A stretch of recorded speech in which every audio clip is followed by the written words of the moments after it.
Ladies and gentlemen, my name is Greg Michalowski from ForexLive.com. I want to talk to you about the three commodity currency pairs. That's the dollar versus Canada, the Aussie versus US dollar, and the New Zealand versus US dollar.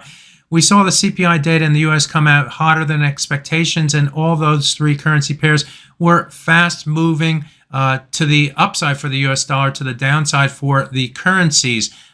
They reached new lows going back to the COVID, or the currencies reached new lows going back to the COVID times back in March 2020. They were some of the biggest movers, but we have seen a move back to the upside in those currencies and move down in the US dollar since that time. What has the correction done off of those moves? Are the buyers of the US dollar still in control, or has the bias shifted? I'm going to take a look at each of those currency pairs in a consistent format. I'm going to take a look at the hourly chart. I'm going to take a look at the 5-minute chart. I'm going to show you what you can do as a trader to define the bias, to define your risk, and to understand where these currency pairs may be going from here.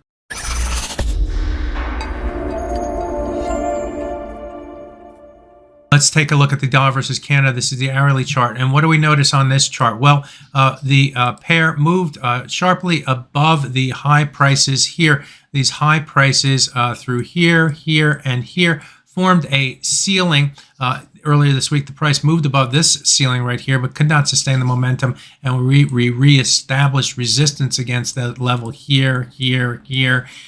Here until the price broke above that level off the CPI data, and the market raced to a new high of 139.77. Since then, as mentioned, we've seen a correction to the downside. So what would spoil the bullish move here for the dollar versus Canada? Well, getting back below these levels right here would do that. So from an hourly perspective, we don't want to see the price moving back below the 138.54 level, below the 138.37 level. That would spoil the party. Have traders looking back toward the 100-hour moving average. That's our risk defining levels. That's what we want to see happen. If you're a buyer, you want to see the price stay above that level and move back to the upside. Now, what about the 5-minute chart? What is that telling us? And off the 5-minute chart, this is something that I look for all the time when we have a fast directional move, a trend-like move like this. And what I like to do is put a Fibonacci retracement from the low to the high of the trend move, and then I want to outline the 38.2 to 50% retracement level. This is what I call the correction zone. And if you have a trend move to the upside, you don't want to see the price move below the 50% retracement level of that move to the upside. It tilts the bias to the other side. It's like being on a seesaw and going the other way, okay, or on a scale and having it tilt back to the other side. And so what we saw here off of the correction was the price move down through the 38.2, but above the 50% retracement, and we're seeing a rotation back to the upside. We are coming back down toward the 38.2 currently as I type, or as I speak, I should say, and moving actually below that level. So we're back into the correction zone here.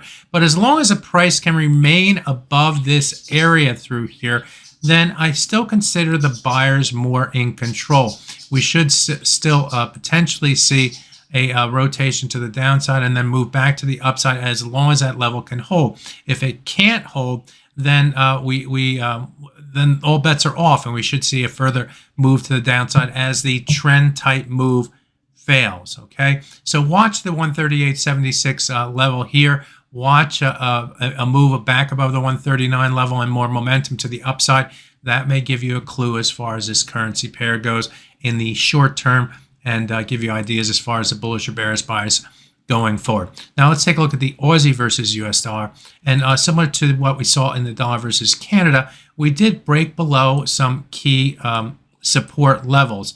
One was right here, and then we had another one here, another one here, another one here, and we broke below the level there and raced to the downside here, reaching a low of 61.69. Okay, so that's what happened. Now we see the corrective move to the upside. And from the hourly chart, what do we not want to see? Well, we don't want to see the price move back above the 37 level, back above the 46 level. That would spoil the fun to the downside. That would put the buyers back in a little bit more in control, give them some hope that the bottom is in place, that the market can squeeze further to the upside. And it is that squeeze that would catch the market, because sellers think the price is going lower. The sellers would probably be forced to buy on a move back above that area. Now, let's do what we did in the dollar versus Canada and take a look at the 5-minute chart. And true to its price action here, the price did, and similar to the dollar versus Canada, we saw a rotation back to the upside off of the low. And where do we go? Well, we went in between the 38.2, the 50% retracement of the correction zone here, and we found some stall against that level, and the price moved back to the downside. So for this currency pair, as long as the price can stay below the correction zone through here, the bias in the short term and from the trend move remains to the downside. Move back above it, and we could see a rotation further to the upside as the shorts get squeezed in the Aussie versus US dollar. Finally, let's take a look at the New Zealand versus US dollar, and we'll start again on the hourly chart. And different than the other two currency pairs is that the price did make new lows here, breaking below the low price that we saw on Tuesday's trade. And seeing some further momentum to the downside to the 155.10 level here. But we are seeing a rotation back to the upside, and the price has moved back above this low. We've even moved back above these lows through here, and this low going all the way back to this point right here. So the price is showing some upside momentum. What do we have to do on this chart to get the bias back to the downside?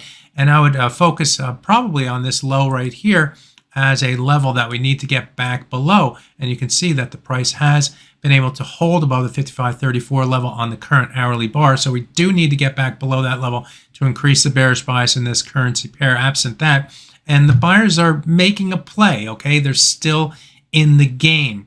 What does the 5-minute chart say for those buyers?